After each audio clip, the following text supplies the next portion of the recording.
Good morning, students. In the period of history, in the last period, we started a new lesson. Lesson number 2 of history, that is the sources of history. In the last period, we took information about the sources and its type. We studied the two types of the sources, material sources and the written sources. Let's take a one recap on it. The sources of history is divided into three main parts.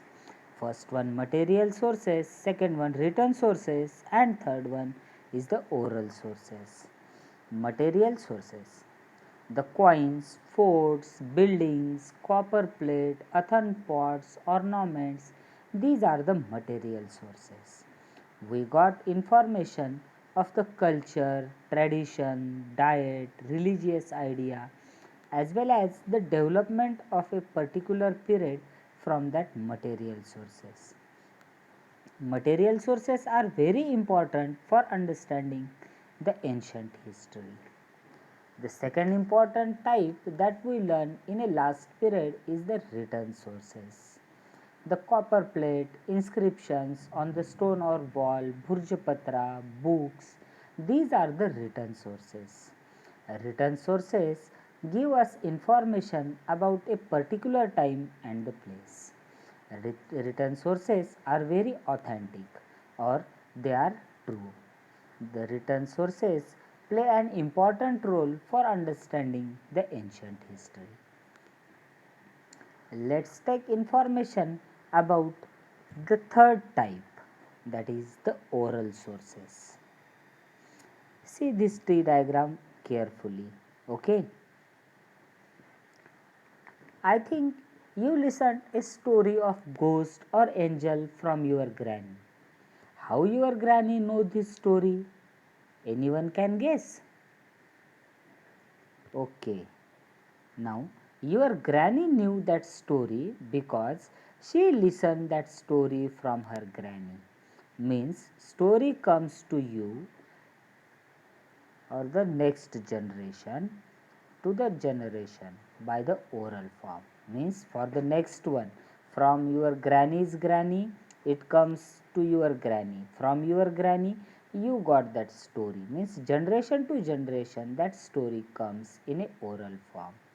These are nothing but oral sources. Okay. Some literature is passed on the form of generation to generation by the words of the mouth. This is known as the oral sources. For example, folk songs, gathas, hmm, as well as abhangas, povadas, proverbs, legends, mythas, etc. These are the oral sources. Means the people who lived in a past, they gives a story, poem or tradition, customs to their next generation by speaking. It is known as the oral sources. This literature is not in a written form. Okay, mostly the things that we learn, they are in a written form, but the literature in the oral sources are not written, they are in oral form. Okay, then how we know that literature? We listen this literature and ratified it. Okay, and we said these things to the next one. First step is there, listen that thing, ratify that thing, and pass that thing to the next one. It is a process into the oral sources. Okay, these literature pass through generation to generation in a oral form. Means orally we have to give that information to the next one, to the next one. This is known as the oral sources. Okay, the author of this literature is unknown. We don't know who wrote this literature. Okay, whatever the literature we find into the oral sources, that we don't know who wrote this one. Only we listen from someone and we pass that literature to the next one. Okay, this literature is preserved by oral tradition forms or orally we knows these things only. Okay. Now one OV is given to you. Before that, in this one many different oral sources are shown to you. The folk songs are there, gathas, shlokas, abhangas, povadas, proverbs, legend, and the mythas. These are the important oral sources. In that, some OVs are given to you. In your textbook on the page number 8, the OV of Pundlik is given to you. Okay. In this OV, that information about the Pundlik is given. Pandurang पिता रुक्मिण माझी बया आषाढ वारियेला पुंडलिक आला न्याया. Means here regarding to the Pundlik some information given, and the Pandurang and the Rukmini, these are the god and the goddess. For their wari the Pundlik went, or Pundlik comes to you to take the wari. For that information given in this OV. But who wrote this OV? In which book this OV is written? We don't have information about it. Means this OV comes to the one generation to the next generation orally. As we listen this OV again and again, that's why we ratified it, and afterwards we said it to the next one. Okay. On the same page, again one folk song is given to you. It is related to the king Vikramaditya. Vikramaditya was one of the greatest king in India, and regarding to him this poem is given. Mahanagari Ujani लय पुण्यवान दानी, येथे नांदत होता राजा, सुखी होती प्रजा, तिन्ही लोकीचा गाजावाजा, असा उज्जैनीचा Vikramaditya Raja. Means regarding to the Vikramaditya, information is given, but the writer of this song we don't know. That's why it comes into the oral sources.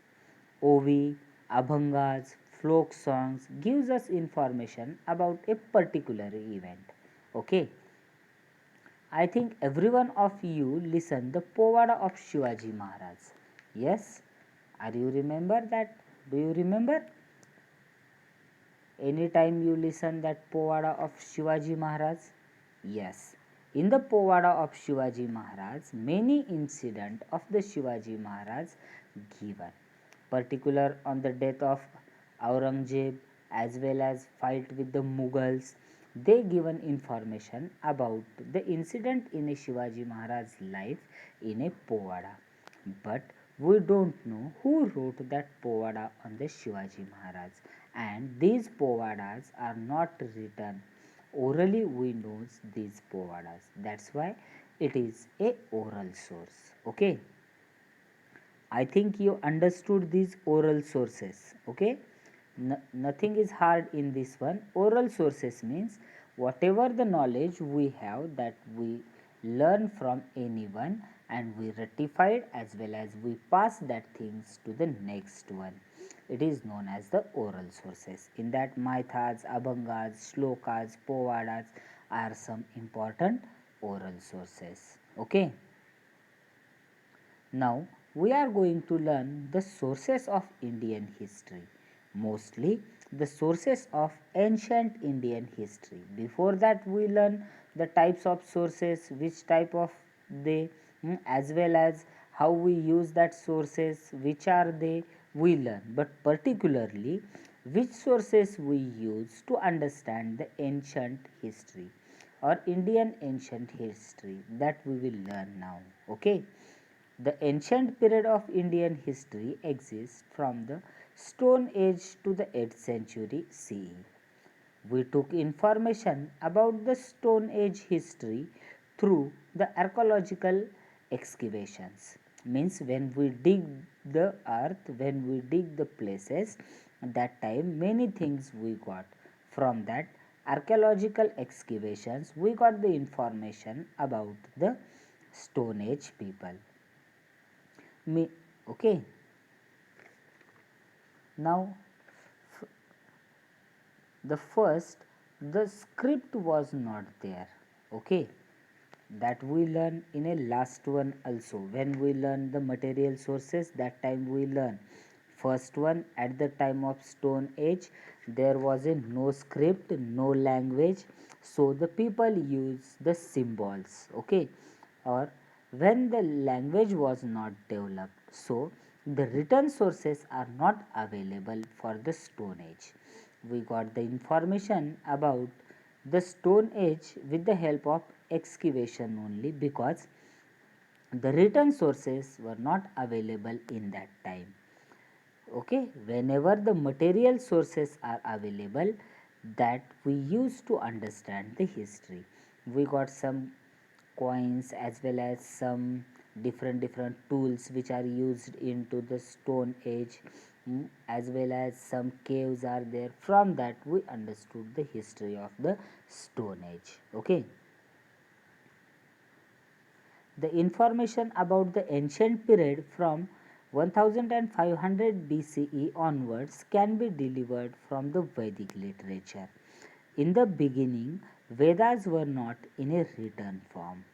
The ancient Indian had developed the technique of memorizing and reciting it. At first, the Vedas were not in written form, only they are in a oral form. The teacher or guru gave that information to their student orally. Then the students recite or ratified or learn it. Again and again they say the same thing. As they learn these things, they learn the next one. As they know all these things, for the next generation, again they gave that information to the next one. So, these techniques were used in a past, to memorizing the things and reciting them. So, the Vedas were not in a written form. Orally, we know the Vedas, but the Vedas were written down later on. When we develop as well as the script found, language started, then different tools made to write that time, all these Vedas which are learned by the different students, they wrote these things later on. Okay, Vedic literature form an important source for the ancient history. It includes the Brahmanicas, Upanishads, as well as the epic Ramayana and Mahabharata. With this, Jain and the Buddhist literature, plays, poems, as well as picture inscriptions, travelogues, etc. All these are the important sources to take the history of the ancient one. We also learn some ancient history through the sources like archaeological remains, the ancient monuments, and the coins found in excavations. Archaeological remains mean what it is. Some buildings are there, some forts are there, some houses. These are in a broken form. Now, when we excavate these things, dig the earth, that time we got that broken things. They are known as archaeological remains. From that also we get the information about the ancient one. Okay. Observe this T diagram carefully or read it once. Take a recap on this one. Okay. Now, what is given in this the T diagram? There are three main sources of ancient Indian history. First one, material sources, second one, written sources, and third one is the oral sources. The material sources further divided into the two parts. The first one, artifacts, and the second one, structural remains. The first one, artifacts. It includes the rock, paintings, pottery, beads, sculptures, ornaments, metal object, coins, weapon, etc. And the structural remain means what it is, the broken parts of the different building, houses, forts, statues, mosques, temples, church, pillars. All these are the structural remain which are made into the past, and today we are able to find these type of structural remains. Okay, from that also we get the information about the ancient history. The second important part is given to you here, the written sources. Hmm? What we include in a written sources to get the information about the ancient India. Some inscriptions are there, Mesopotamian table is there, manuscript is there, or the copy of manuscript. Jain and the Buddhist literature is there, travelogue written by the Greek people, and some books are written by the Chinese traveler, grammar books, as well as some Puranas, Granthas. All these are the written sources to take information about the ancient India. Okay. Now the third important source is oral one. Oral sources include Vedic, Jain and the Buddhist literature which is preserved orally. Okay, these three type of literature is very important in oral sources. First one Vedic, second one Jain and the third one is the Buddhist. But how it is? It is preserved by the oral form. Okay, as well as some traditions are there, customs are there, poems are there, stories are there. All these are the oral sources. Okay, all these material written and the oral sources gives us information about the ancient history. Okay, while we are writing the history, we have to take some precautions. Okay, we got information from these material sources, written sources, oral sources, no doubt in that.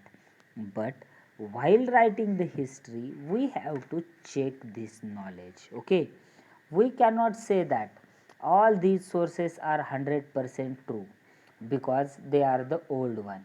Any statue we found, anything we found, or the story we know, we cannot say my granny said to us that story, so it is 100% true, it is a history in the past like this occur. No, we have to check these sources with the another one.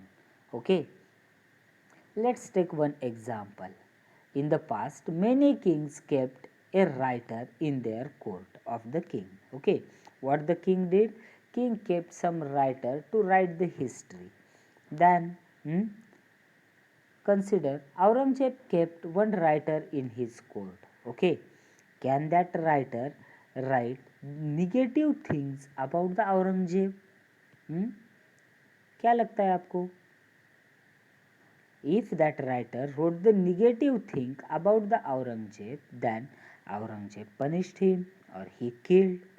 That's why writer write only positive thing about the king. What the writer write? Aurangzeb was the very good king. He take care of his public who are living in the his kingdom, as well as he is very kind. He gave a lot of donation to the different people. But if he wrote Aurangzeb was a not good ruler, he punished very harshly, many times he did the battle, in that many battle he lost, like this history if he wrote, then what will happen? Hmm? He will punished by the king. That's why the writer wrote only the positive things in the past. That's why we have to check this knowledge with the another one. Whatever that writer wrote, that information we have to check with the another one. We have to analyze that thing, we have to check that things, and afterwards we have to write the history. Okay, whatever the remains is there written and as well as in a oral forms, that we have that sources we have to analyze, we have to examine, we have to check it. Afterwards we have to write the history. It is very critical process, and that process done by the histologist. Okay, what is the work of histologist? They have to read the different sources. They have to examine the different sources, and afterwards they have to write the correct history. Understood? For writing the true history, we have to examine the things, we have to cross check it, and afterwards we have to write the correct one. So there is a difference in your textbook, whatever written in your textbook regarding to the particular king, queen, and whatever you seen into the movies. Okay, have the difference, you observe it. What the things are given into the movie, it is the imagination only, but whatever the correct and the 100% true history is there, that is given into the textbook, because textbook is examined, cross checked, and the 100% true things are given into the textbook. Okay, hope you understood this lesson. Now read this lesson very carefully and write down the exercise of lesson number 2 in a notebook. Downside of this video, the exercise is given to you. You have to write this exercise in a notebook with very good handwriting and without spelling mistake. Okay, as well as you complete this exercise, you have to send the photos to the me. Okay, in the next period we will learn information about the Harappan civilization. Till that, thank you and take care. Okay.